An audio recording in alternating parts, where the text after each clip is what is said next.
Ready. জয় হিন্দ।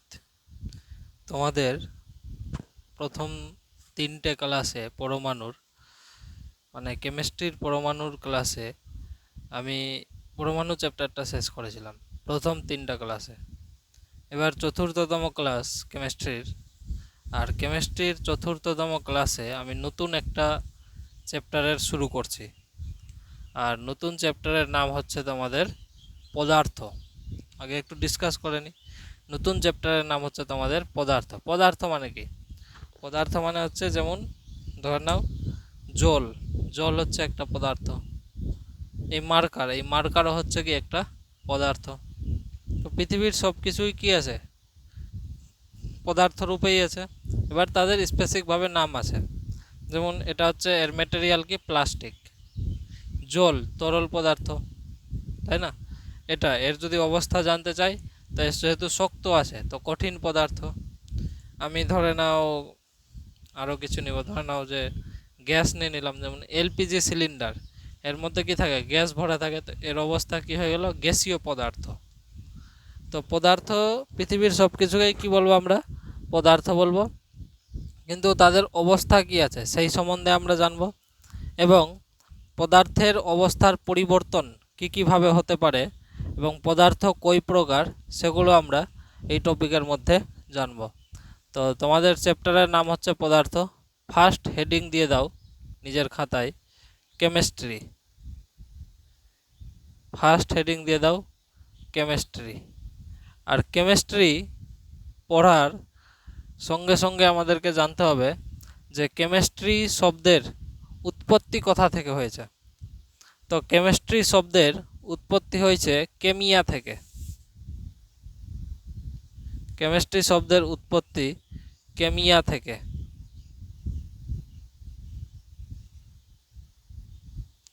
আর কেমিয়া কোথাকার শব্দ? তো কেমিয়া হচ্ছে মিশরের শব্দ, মিশরীয় ভাষা কেমিয়া।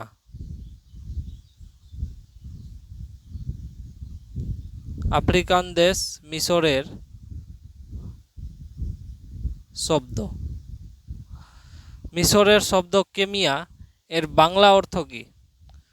মিশরের শব্দ কেমিয়া, এর বাংলা অর্থ হচ্ছে কালো মাটি। এর বাংলা অর্থ কি? কালো মাটি। আর এই কালো মাটির ব্যবহার মিশরীরা কোনো কিছুতে হয়তো ব্যবহার করত, আর ওখান থেকেই কেমিয়া শব্দের উৎপত্তি। আর কেমিয়া থেকেই কি হয়েছে? কেমিস্ট্রি শব্দের সৃষ্টি হয়েছে। আর কেমিস্ট্রির বাংলা অর্থ কি? কেমিস্ট্রির বাংলা অর্থ হচ্ছে রসায়ন।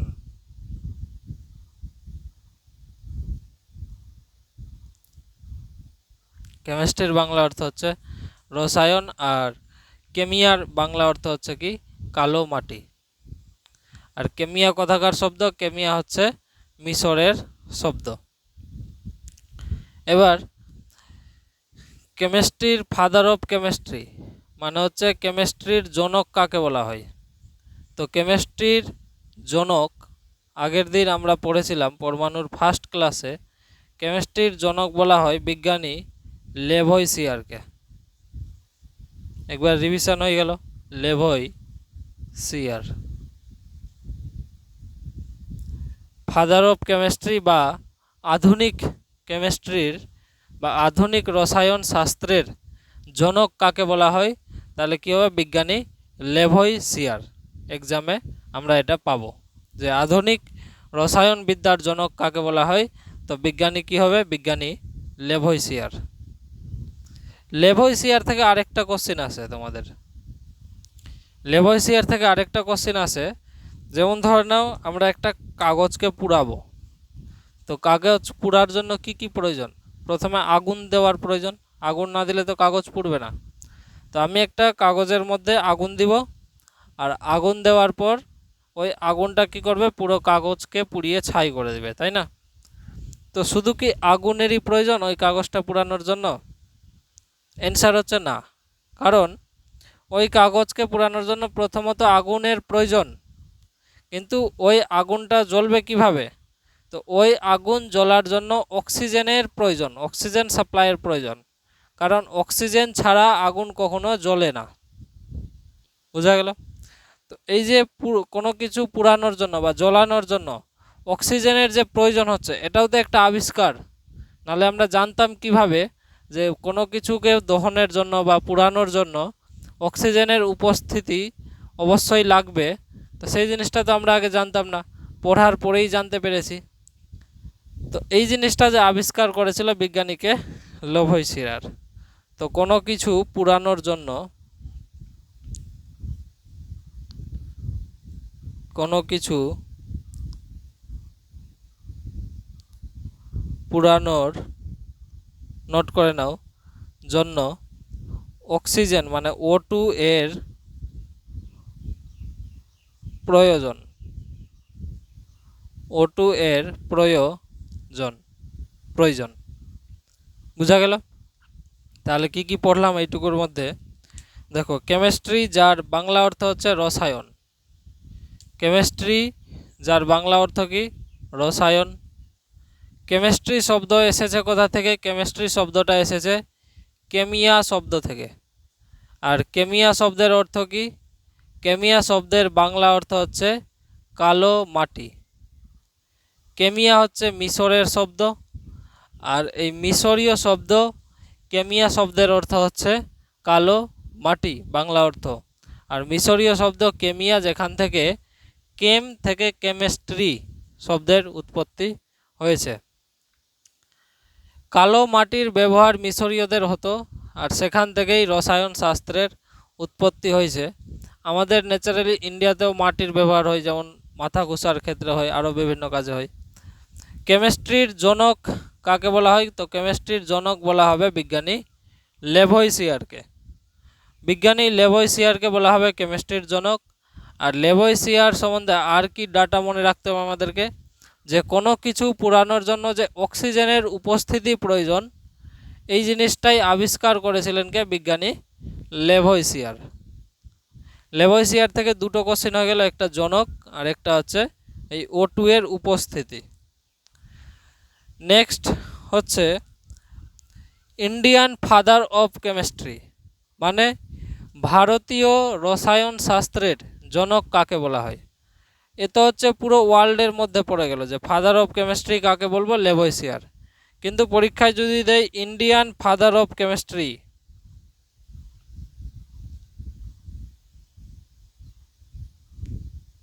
ইন্ডিয়ান ফাদার অফ কেমিস্ট্রি মানে ভারতীয়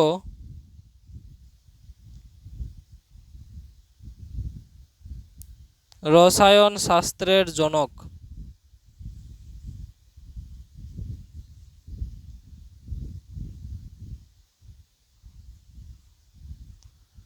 ভারতীয় রসায়ন শাস্ত্রের জনক বলা হয় বিজ্ঞানী P.C. রয়। বিজ্ঞানী P.C. রায়। বিজ্ঞানী P.C. রায়কে ভারতীয় রসায়ন শাস্ত্রের জনক বলবো। 1 নম্বর কোশ্চেন একটা পেয়ে গেলাম এখান থেকে। P.C. রয় থেকে আরেকটা কোশ্চেন আসে যে P.C. রায়কে নাইট্রেট ম্যান অফ ইন্ডিয়া বলা হয়। এই P.C. রায় থেকে আরেকটা কোশ্চেন হচ্ছে কি? Nitrate man of India.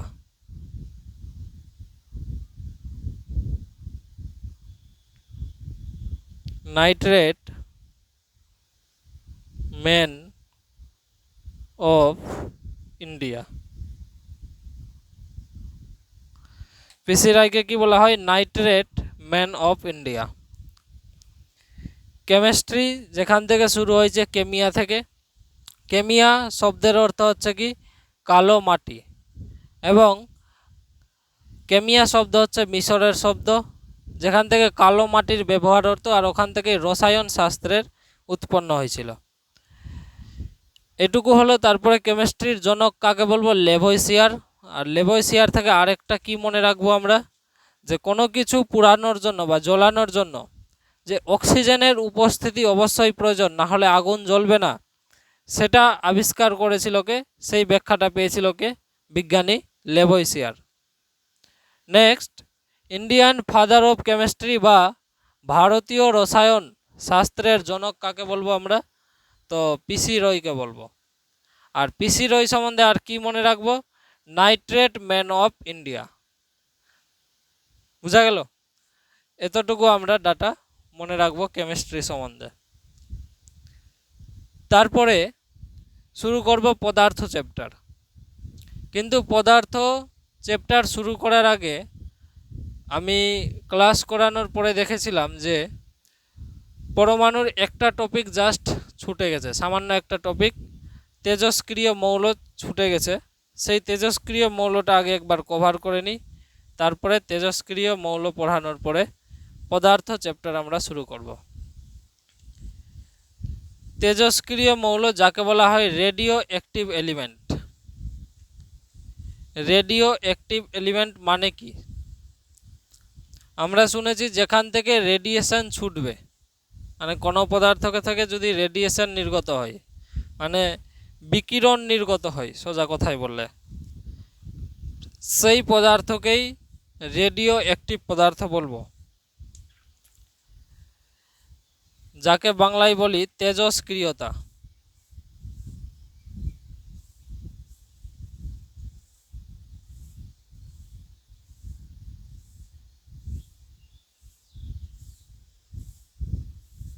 তেজস্ক্রিয়তা তেজস্ক্রিয়তা scientifically কখন বলবো কোনো পদার্থকে? যখন কোনো পদার্থ থেকে 3 রকমের কণা নির্গত হবে। কি কি? 1 নম্বর হচ্ছে আলফা কণা বা আলফা রশ্মি বা আলফা রশ্মি, 2 নম্বর হচ্ছে বিটা এবং 3 নম্বর হচ্ছে গামা। তো কোনো পদার্থ থেকে যদি 3 ধরনের রশ্মি নির্গত হয়, কি কি? আলফা রশ্মি, বিটা রশ্মি আর গামা রশ্মি। এই 3 ধরনের বিকিরণ যদি নির্গত হয় কোনো পদার্থ থেকে, তাহলে সেই পদার্থকে আমরা কি বলবো? তেজস্ক্রিয়তা পদার্থ বলবো, বা ইংরেজিতে রেডিও অ্যাক্টিভ এলিমেন্ট বলবো।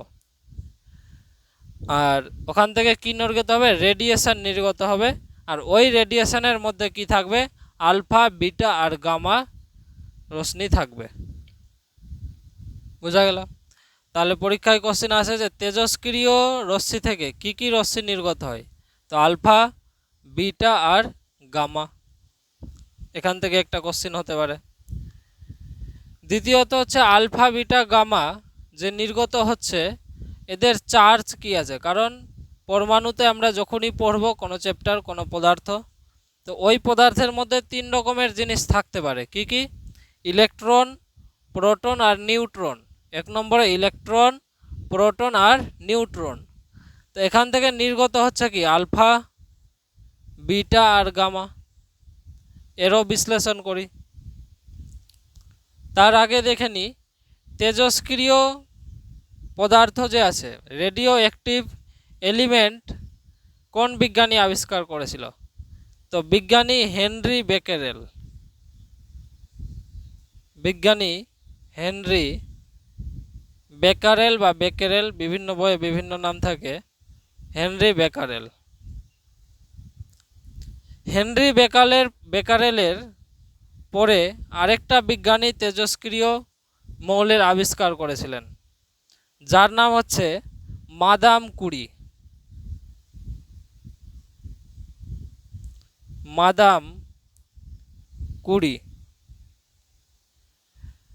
তো প্রথম কে হচ্ছে হেনরি বেকারেল আর দ্বিতীয়ত হচ্ছে মাদাম কুরি। পরীক্ষায় এই ধরনের কোশ্চেন আসতে পারে যে তেজস্ক্রিয় মৌল প্রথম কোন মহিলা বিজ্ঞানী আবিষ্কার করেছিলেন?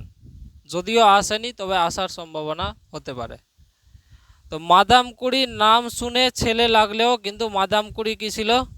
একজন মহিলা বিজ্ঞানী ছিল। তো মহিলা বিজ্ঞানী কে আবিষ্কার করেছিল তেজস্ক্রিয়তা পদার্থ? তো অ্যান্সার হবে কি? মাদাম কুরি, যিনি মহিলা বিজ্ঞানী ছিল। বুঝা গেল এইটুকু? তেজস্ক্রিয় রশ্মি কি জানবো? আলফা, বিটা, গামা এখান থেকে নির্গত হচ্ছে। দ্বিতীয়ত হচ্ছে আবিষ্কারককে হেনরি বেকারেল আর মাদাম কুরি। তেজস্ক্রিয় রশ্মি একক কি? তেজস্ক্রিয়তার একক কি? তো এর একক যে আছে বিজ্ঞানীর নাম অনুসারেই আছে। একটা একক হচ্ছে তোমার বেকারেল,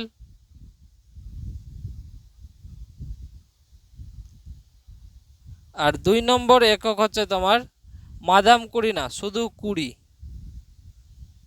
শুধু কুড়ি। বোঝা গেল? তেজস্ক্রিয়তার একক কি? বেকারেল আর কুড়ি। কিন্তু যদি দুটাই অপশানে দিয়ে দেয় যে বেকারেল আর কুড়ি দুটাই দিয়েছে, তখন কোনটা করব? তো তখন কোশ্চিনে থাকবে যে এসআই পদ্ধতিতে তেজস্ক্রিয়তার একক কি? তো এসআই পদ্ধতিতে তেজস্ক্রিয়তার একক এই বেকারেলটা হবে। তাহলে কুড়ি কি হয়ে যাবে? আরেকটা পদ্ধতি হচ্ছে সিজিএস পদ্ধতি, আর এই সিজিএস পদ্ধতিতে তখন এর একক কি হয়ে যাবে? কুড়ি। যদি দুটাই অপশানে থাকে তাহলে হয় এসআই আর না হয় সিজিএস পদ্ধতি কোশ্চিনে উল্লেখ করা থাকবে। আর উল্লেখ করা যদি না থাকে তাহলে দুটো অপশানের মধ্যে, দুটো অ্যান্সারের মধ্যে যে কোনো একটা দিবে, হয় বেকারেল না হলে কুড়ি। এবার তেজস্ক্রিয়তার আলফা বিটা গামাটা একটু বিশ্লেষণ করি। ধরে নাও কোনো একটা পাত নিলাম,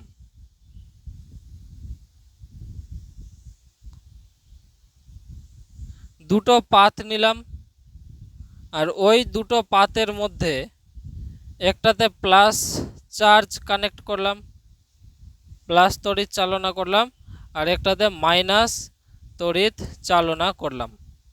মাইনাস তড়িৎ দিলাম এতে, আর এতে প্লাস চার্জ দিলাম ব্যাটারির মাধ্যমে। এবার আমি কি করলাম? এখান থেকে আলফা কণা ছাড়লাম, আলফা রশ্মি এখান থেকে ছাড়লাম। তারপরে বিটা রশ্মিও ছাড়বো একের পর এক, আর একটু পরে গামা রশ্মি ছাড়ব, আর এর মধ্যে দিয়ে পাঠাবো। পাঠানোর পর দেখব এদের অ্যাক্টিভিটি কীরকম হয়। আলফা কণাকে যদি সর্বপ্রথম ছেড়ে দেখব, তো আলফা কণা কী হবে? যাবে এভাবে, আর যেতে যেতে কী হবে? আলফা কণা যেতে যেতে মাইনাসের দিকে ঘুরবে। আলফা কণা কার দিকে ঘুরবে? মাইনাস তড়িতের দিকে ঘুরবে। বিটা কণা ছাড়বো এবার। আচ্ছা, গামাকে মাঝখানে রাখি, দেখতে সুন্দর লাগবে। তারপরে বিটা কণা ছাড়বো, আর বিটা কণা ছাড়বো মাঝামাঝি দিয়ে, আর যেতে যেতে দেখা যাবে বিটা কণা প্লাসের দিকে ঘুরছে, সোজাসুজি আর যাচ্ছে না। তারপরে গামা কণা ছাড়বো, আর গামা কণা যেতে যেতে কি দেখা যাবে? যে এ না তো প্লাসের দিকে যাচ্ছে আর না মাইনাসের দিকে যাচ্ছে, সোজাসুজি কোনো দিকে না গিয়েই সোজাসুজি চলে যাচ্ছে বিটা কিরণ, সরি গামা রশ্মি। তাহলে এখান থেকে কি সিদ্ধান্ত নিতে পারি? এখান থেকে সিদ্ধান্ত নিতে পারি যেহেতু আলফা কণা মাইনাসের দিকে ঘুরছে, তাহলে কি আলফা কণার নিজে কি আছে? নিজে প্লাস আছে। কারণ প্লাস আর মাইনাস দুজন দুজনকে আকর্ষণ করবে, দুটো নেগেটিভ এনার্জি দুজন দুজনকে আকর্ষণ করবে। তো আলফা যেহেতু মাইনাসের দিকে যাচ্ছে, তো নিজে কি আছে? তাহলে প্লাস চিহ্ন আছে, প্লাস চার্জ আছে, চিহ্ন না, প্লাস চার্জ আছে বলেই কি ও একদম মাইনাসের দিকে ধীরে ধীরে এগিয়ে যাচ্ছে। বোঝা গেল? নিজে প্লাস আছে বলে কি হচ্ছে? ও মাইনাসের দিকে যাচ্ছে। আকর্ষণ ক্ষমতা হচ্ছে বিপরীত জেন্ডারের প্রতি যেমন আকর্ষণ ক্ষমতা হয়, সেরকমই চার্জ, যে প্লাস চার্জ কার দিকে ছুটে যাবে? মাইনাসের দিকে। বোঝা গেল? তো আলফা যেহেতু মাইনাসের দিকে যাচ্ছে, তো আলফার নিজে কি আছে? প্লাস। তা আমি বলতে পারি আলফা কণার চার্জ কি আছে? আলফা কণার চার্জ হচ্ছে প্লাস চার্জ। আলফা কণার চার্জ কি? আলফা কণার চার্জ হচ্ছে প্লাস। সেম সিদ্ধান্ত, বিটা প্লাসের দিকে যাচ্ছে, তাহলে বিটা নিজে কি আছে? আমি প্লাসের দিকে যাচ্ছি মানে আমি নিজে মাইনাস। তাহলে বিটার চার্জ কি পেলাম? বিটার চার্জ পেলাম মাইনাস চার্জ। এবং একই রকমভাবে গামা, গামা না তো প্লাসের দিকে যাচ্ছে আর না মাইনাসের দিকে যাচ্ছে। সাধারণ সিদ্ধান্তে যদি ভাবি গামা যদি নিজে প্লাস থাকতো তো কোন দিকে যেত? মাইনাসের দিকে গেল না, তো প্লাস নেই, ওর মধ্যে প্লাস চার্জ নেই। গামা যেহেতু যদি প্লাসের দিকে যেত তো কি থাকতো? মাইনাস। তো না তো প্লাসের দিকেও যাচ্ছে না, তাহলে ওর মধ্যে মাইনাসও নাই। তো গামার মধ্যে না প্লাস আছে না মাইনাস আছে, কোনোটাই নেই। তো গামা কি আছে? চার্জলেস। গামা হচ্ছে কি চার্জলেস, যাকে সাধারণ অর্থে বোঝায় এর চার্জ কি আছে? জিরো চার্জ আছে গামার মধ্যে। আর এই জিনিসটা যদি একটু পুরনোভাবে মনে করাই, তো প্লাস চার্জ কার ছিল? প্রোটনের। মাইনাস চার্জ কার ছিল? ইলেকট্রনের। আর জিরো চার্জ কার ছিল? নিউট্রনের। তাহলে আলফাকে আমি বলতে পারি কম্পেয়ার উইথ প্রোটন, মানে আমি আলফাকে কার সঙ্গে তুলনা করব? প্রোটনের সঙ্গে তুলনা করব। আর প্রোটনের সঙ্গে তুলনা করব তো লিখব আলফা কার সমতুল্য? আলফা প্রোটন কণার সমতুল্য। আলফা কার সমতুল্য? প্রোটনের সমতুল্য। তাহলে বিটা কার সমতুল্য হবে? বিটাকে কার সঙ্গে আমি তুলনা করতে পারবো? তো ইলেকট্রনের সমতুল্য। এখান থেকেও কোশ্চেন দিবে, ইলেকট্রনের সমতুল্য। তাহলে গামা কার হবে? আর চার্জলেস কে ছিল? নিউট্রন। তো গামা হবে নিউট্রনের সমতুল্য।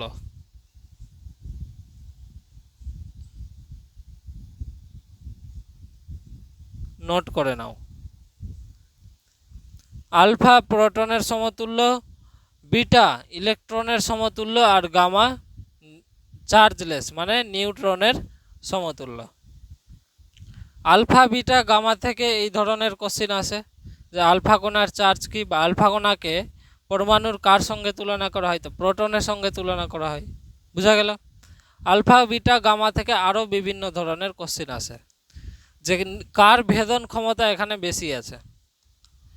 তো ভেদন ক্ষমতায় যদি আসি, আলফা বিটা আর গামা ভেদন ক্ষমতার হিসেবে যদি আসি, ভেদন ক্ষমতার শক্তি হিসেবে যদি আমি বলি, তো সবথেকে বেশি ভেদন ক্ষমতা কার?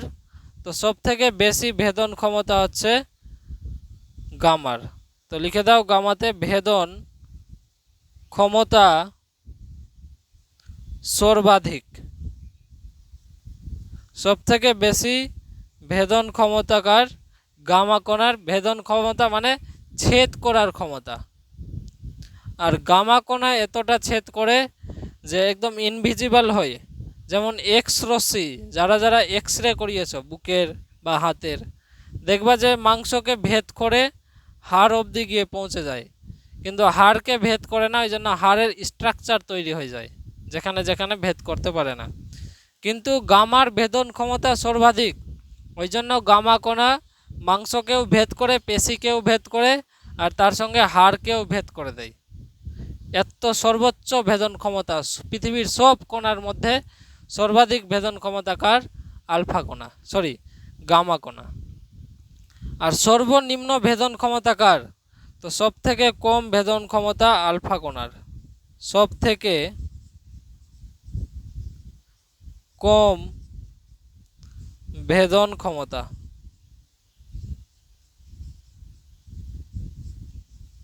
আর বিটা আমি লিখাচ্ছি না, কারণ বিটা মাঝামাঝিতে থাকলো, এই হচ্ছে বেশি গামা, আর আলফা হচ্ছে কি কম।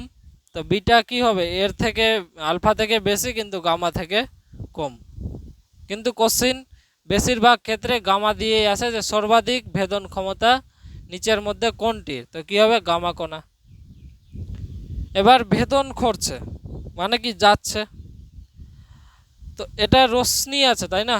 আলফা বিটা গামা একটা রশ্মি আছে, রশ্মি কোণা আছে, আর প্রত্যেক কোণার কি আছে? তরঙ্গ দৈর্ঘ্য আছে। যেমন এখানে লাইট জ্বলছে উপরে, তো এই লাইটটা কিভাবে আসে? তরঙ্গ রূপে আসছে। আর তরঙ্গ কীরকম ভাবে আসে? তো তোমরা ছোটবেলায় পড়েছো ঢেউয়ের মতো আসে। এখান থেকেই একটা কোশ্চেন দিয়ে দেই যে নিচের মধ্যে কোনটির তরঙ্গ দৈর্ঘ্য সর্বাধিক, তো সব থেকে তরঙ্গ দৈর্ঘ্য সর্বাধিক হচ্ছে আলফা কোণার, কারণ আলফা কোণার তরঙ্গ দৈর্ঘ্য অনেক বড় বড় হয়। ধর নাও এটা একটা আলফা কোণার তরঙ্গ দৈর্ঘ্য, দেখো একটা তরঙ্গ দৈর্ঘ্য এভাবে এক বড় তরঙ্গ দৈর্ঘ্য। তো সব থেকে বড় তরঙ্গ দৈর্ঘ্য কার? তো সব থেকে বড়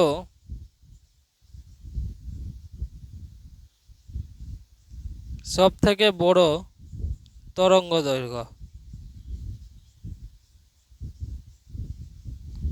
সব থেকে বড় তরঙ্গ কার? আলফা কোণার, হয়ে গেল। আর সব থেকে ছোট কার? তো এটাকেই যদি আমি এভাবে চেপে দিই, ধর নাও স্প্রিং, আমি স্প্রিংকে টানলাম তো আলফা কোণা হয়ে গেল, ছেড়ে দিলাম তো এক জায়গায় এসে জড়িত হয়ে গেল, তো এটা কীরকম হয়ে যাবে? এরকম হয়ে যাবে। যদি এটাকে চেপে দিই তো একদম ছোট হয়ে যাবে আর ছোট জায়গায় থাকবে। তো সব থেকে কম তরঙ্গ দৈর্ঘ্য কার? তো হচ্ছে গামা কোণার। সব থেকে কম তরঙ্গ দৈর্ঘ্য। আর এখান থেকেই আমি বুঝতে পারছি এটুকু যে কার তরঙ্গ দৈর্ঘ্য সব থেকে বেশি দূরত্ব অতিক্রম করবে, কোন কোণার? তো অবভিয়াসলি দেখতে পাচ্ছি আলফা কোণার তরঙ্গ দৈর্ঘ্য বড়, কারণ এই বড় বড় জাম্প দিচ্ছে, ছড়িয়ে যাচ্ছে, একদম স্প্রিংকে টানছি তো ছড়িয়ে যাচ্ছে।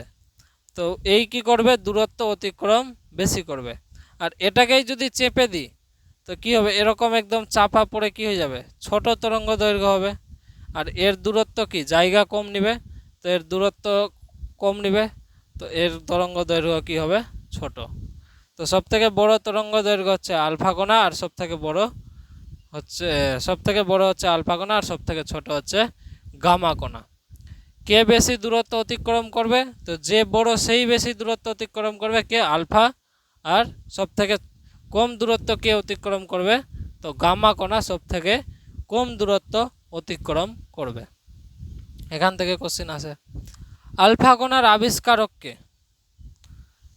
আর বিটা কোণা, দেখো বিটা কোণা বলছি না, কারণ যেটাই হবে বিটা মাঝামাঝিতে হবে। এই যদি বড় থাকে আর এই যদি ছোট থাকে তো এই হলো মাঝামাঝিতে। আলফা কোণার আবিষ্কারক কে?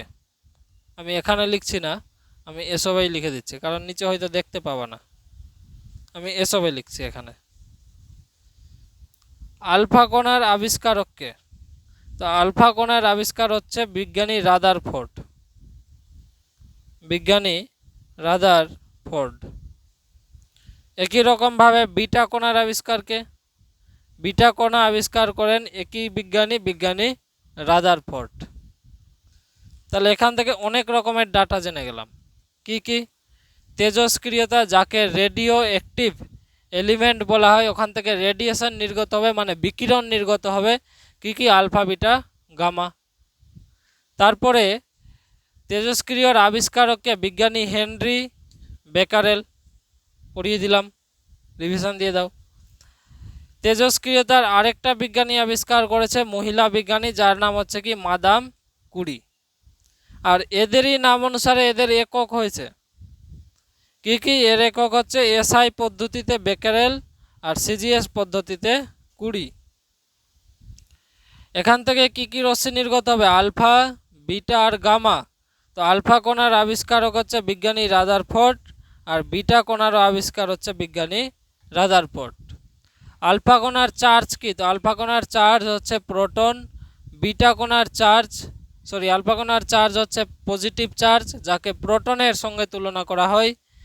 বিটার চার্জ হচ্ছে নেগেটিভ চার্জ, যাকে ইলেকট্রনের সঙ্গে তুলনা করা হয়। আর গামার চার্জ হচ্ছে জিরো, যাকে নিউট্রনের সঙ্গে তুলনা করা হয়। কার ভেদন ক্ষমতা বেশি? আলফা কোণার ভেদন ক্ষমতা বেশি, আর গামা কোণার সব থেকে বেশি, এবং আলফা কোণার সব থেকে কম। তরঙ্গ দৈর্ঘ্য কার বেশি? তো দৈর্ঘ্য হচ্ছে তোমার আলফা কোণার বেশি আর গামা কোণার কম। তরঙ্গের থেকে আরেকটা কোশ্চিন আছে এখানে, যে কে বেশি দূরত্ব অতিক্রম করবে, আলফা কোণা না গামা কোণা? তো এর তরঙ্গ দৈর্ঘ্য বেশি আলফার, তো ওই বেশি দূরত্ব অতিক্রম করবে। এবং গামা কণার তরঙ্গ দৈর্ঘ্য কম, ওটাকে চেপে দিলেই গামা কণা, তো কম দূরত্ব অতিক্রম করবে। এখান থেকে আরেকটা কোশ্চেন মনে আসলো যে কার কম্পাঙ্ক বেশি। দেখো এর কম্পাঙ্ক, এটাকে বলা হয় একটাকে কম্পাঙ্ক, একটা উপরে আর একটা এখান থেকে নিচে, মানে এটাকে যদি আমি হাফ করি তো দেখো এটা একটা আর এটা একটা, মানে এটা হলো একটা কম্পাঙ্ক। তারপরে যদি আবার ভাগ করি এটা একটা এটা একটা, এটা হলো দুটা কম্পাঙ্ক। তো কার কম্পাঙ্ক সব থেকে বেশি, তো এর কম্পাঙ্ক দেখো এভাবে লম্বা লম্বা ঢেউ খেলছে, আর এই দেখো এক জায়গাতেই অনেকগুলো এভাবে জড়িত হচ্ছে। ঠিক আছে, আমি একই দূরত্বের যদি আমি গামা কণার কম্পাঙ্ক নিই, তো কার কম্পাঙ্ক বেশি হবে? কম্পাঙ্ক বেশি হবে কি গামা কণার, কারণ আলফা কণা কিভাবে যাবে, দেখো আলফা কণা এভাবে যাবে, আর গামা কি তো তরঙ্গটা একদম চেপে দিয়েছে, তো কিভাবে যাবে, এমনি এমনি এমনি এমনি করে নাচতে নাচতে যাবে। বোঝা গেল? তো কার এখানে কম্পাঙ্ক বেশি হবে, তো কম্পাঙ্ক বেশি হচ্ছে গামা কণার। আমি এখানে লিখে দিলাম কম্পাঙ্ক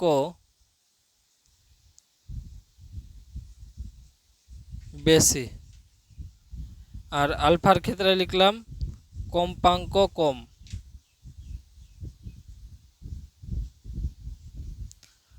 গামার ক্ষেত্রে কম্পাঙ্ক বেশি আর আলফার ক্ষেত্রে কম্পাঙ্ক কম। বোঝা গেল এইটুকু? তেজস্ক্রিয়তা শেষ, এবার ঢুকবো পদার্থ চ্যাপ্টারে, যেটা চ্যাপ্টারের জন্য অপেক্ষা করছিলাম।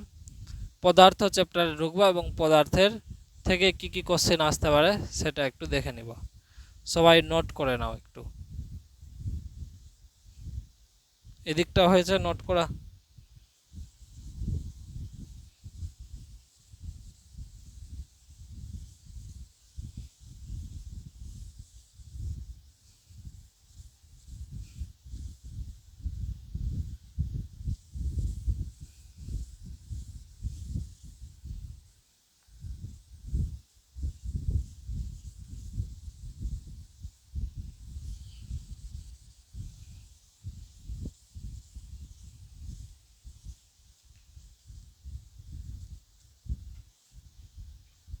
এবার দেখো মূল চ্যাপ্টারে ফিরে আসি, যার নাম হচ্ছে পদার্থ।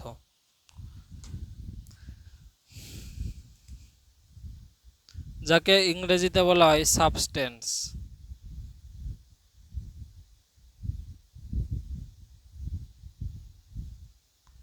বাংলায় হলো পদার্থ।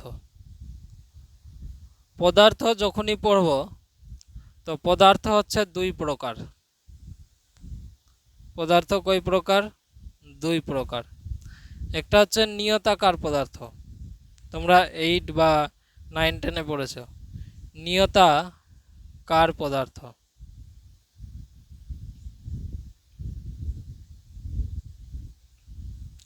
দুই নম্বর হচ্ছে কি অনিয়তাকার।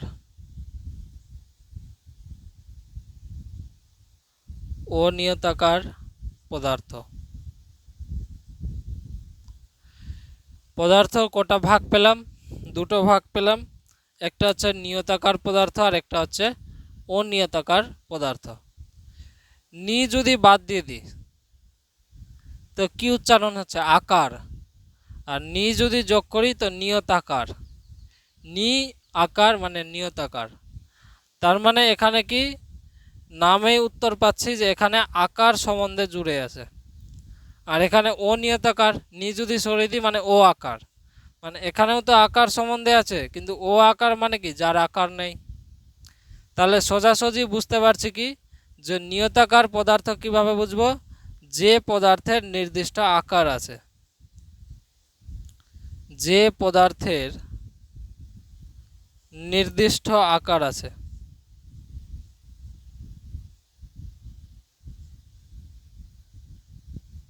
আকার আছে। আর অনিয়তাকার মানে ও আকার, নি সরিয়ে দিলে, তার মানে কি এই পদার্থের নির্দিষ্ট আকার, নির্দিষ্ট আকার নেই, মানে এর কোনো আকারই নেই। নিয়তাকার কি বলছে? ওর আকার আছে, কিন্তু অনিয়তাকারের ক্ষেত্রে এর নির্দিষ্ট কোনো আকার নেই। কিন্তু এখান থেকে সংজ্ঞা কখনোই আসবে না যে নিয়তাকার পদার্থ কাকে বলে আর অনিয়তাকার পদার্থ কাকে বলে, সংজ্ঞা কখনো আসবে না। তোমাদের এমসিকিউ এক্সাম, তো এর থেকে শর্ট কোশ্চেন আসবে যে নিচের মধ্যে কোনটি একটি নিয়তাকার পদার্থ। এক্সাম্পল দিয়ে দিবে, কপার সালফেট, তো কপার সালফেট অ্যান্সার হবে, বোঝা গেল। এক্সাম্পল দিয়ে দিবে তুতে, তো নিয়তাকার হয়ে যাবে তুতে, তুতের আকার আছে। এক্সাম্পল দিয়ে দিবে বরফ, বরফেরও নির্দিষ্ট একটা আকার আছে। তো নিয়তাকার পদার্থের এক্সাম্পল কি কি পেলাম? এক্সাম্পল পেলাম বরফ, তুতে, আর একটা হচ্ছে কপার সালফেট।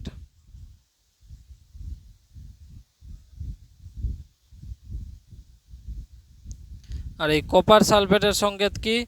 CuSO4, এটা মনে রাখবা। কপার সালফেট অপশন না দিয়ে দিবে CuSO4, তো তখন আমাদেরকে বুঝে নিতে হবে সেটা কপার সালফেট আছে।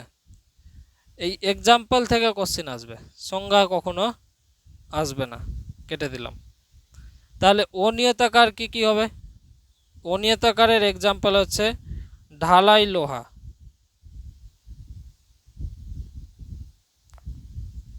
ঢালাই লোহা। আর কি কি এক্সাম্পল হতে পারে অনিয়তাকার পদার্থের? তো অনিয়তাকার পদার্থের আরও এক্সাম্পল হচ্ছে চোখ। কোন চোখ? মানবদের চোখ না, মানুষের চোখ বা কোনো পশু জীবজন্তুর চোখ না। এটা হচ্ছে যে ব্ল্যাকবোর্ডে আমরা চোখ ইউজ করি লেখার জন্য, ওই চোখ, চোখ হলো। আর 2 নম্বর হচ্ছে তোমার কাঁচ। তাহলে 3টা করে এক্সাম্পল মনে রাখবো। কি কি? নিয়তাকার পদার্থের এক্সাম্পল, মূল এক্সাম্পল হচ্ছে বরফ, ভেরি ভেরি ইম্পর্টেন্ট, তুতে, আর মোস্ট ইম্পর্টেন্ট হচ্ছে কি কপার সালফেট। এর মধ্যে কি কি ইম্পর্টেন্ট আছে? লোহা, মানে ঢালাই লোহা, লোহা না, চোখ, আর সব থেকে বেশি ইম্পর্টেন্ট হচ্ছে কাঁচ, কারণ আমরা কাঁচের দৈনন্দিন ব্যবহার করি, তো এগুলো আসার সম্ভাবনা বেশি। তাহলে পদার্থ কয় প্রকার পেলাম? পদার্থ আমরা 2 প্রকার পেলাম। কি কি? একটা হচ্ছে নিয়তাকার পদার্থ, 2 নম্বর হচ্ছে অনিয়তাকার পদার্থ। নিয়তাকার পদার্থ কাকে বলবো? যার নির্দিষ্ট আকার আছে। আর অনিয়তাকার কাকে বলবো? যার কোনো আকার নেই।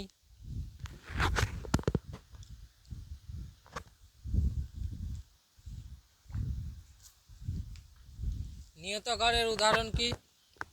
তো নিয়তাকারের উদাহরণ হচ্ছে তোমাদের বরফ, তুতে, আর কপার সালফেট। অনিয়তাকারের কি? অনিয়তাকার হচ্ছে ঢালাই লোহা, চক আর কাঁচ। পদার্থ সম্বন্ধে এইটুকু ধারণা আমরা পেলাম। এবার পদার্থের অবস্থা সম্বন্ধে জানব। পদার্থের ভৌত অবস্থা, যে পদার্থের অবস্থা কয় প্রকার। তো ভৌত অবস্থা যদি দেখি, পদার্থের ভৌত অবস্থা, নেক্সট পয়েন্ট, পদার্থের ভৌত অবস্থা। ভৌত অবস্থা হচ্ছে পদার্থের 5টা। 1 নম্বর হচ্ছে তোমার কঠিন পদার্থ, 2 নম্বর কঠিনে যদি তাপ দিই তো কি হয়ে যাবে? গলে তরল হয়ে যাবে, তারপর হচ্ছে তরল।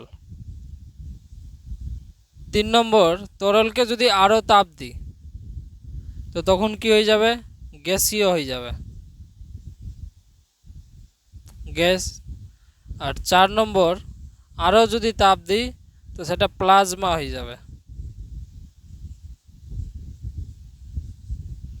আর 5 নম্বর হচ্ছে একদম বিইসি। বিইসির ফুল ফর্ম হচ্ছে কি? Bose Einstein condensation. বিজ্ঞানী Satyendranath Bose, E for Einstein, আর দুজনের কনডেনসেশন, তো বোস আইনস্টাইন কনডেনসেশন হচ্ছে কি বিইসি। পদার্থের কটা অবস্থা পেলাম? 5টা অবস্থা পেলাম। 1 নম্বর হচ্ছে কি কঠিন অবস্থা, মানে কঠিন পদার্থ পাই আমরা। তরল রূপেও পদার্থ পাই, তরল পদার্থ যেমন জল আছে, তেল আছে। গ্যাসীয় পদার্থও পাই, যেমন এলপিজি আছে, মিথেন গ্যাস আছে। জলকে ফুটালে বাষ্প ভাপে পরিণত হচ্ছে, ওটাও একটা গ্যাসীয় হলো।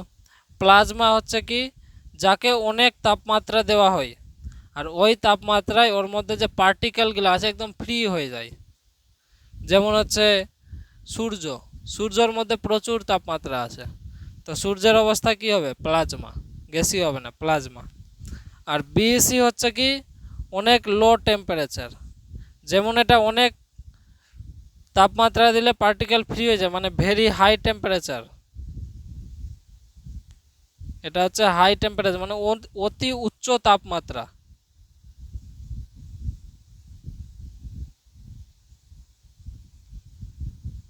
আর এটা হচ্ছে কি ভেরি লো টেম্পারেচার, মানে এমন টেম্পারেচার যেখানে কোনো জীবজন্তু বাঁচবে না, এত ঠান্ডা হয়ে যাবে যেখানে কোনো জীবজন্তু বাঁচবে না। ভেরি লো টেম্পারেচার, যাকে বলা হয় বিএসি, বোস আইনস্টাইন কনডেনসেশন। বুঝা গেল? এবার এই পদার্থগুলোর পরিবর্তন সম্বন্ধে জানব। কঠিন পদার্থের তরলে পরিবর্তন হওয়াকে কি বলে?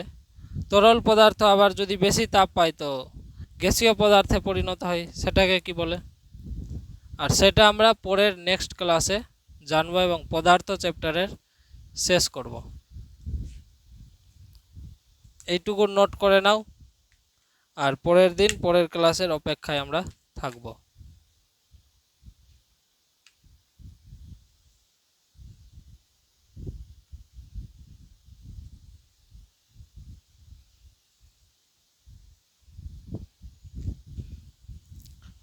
জয় হিন্দ, জয় ভারত।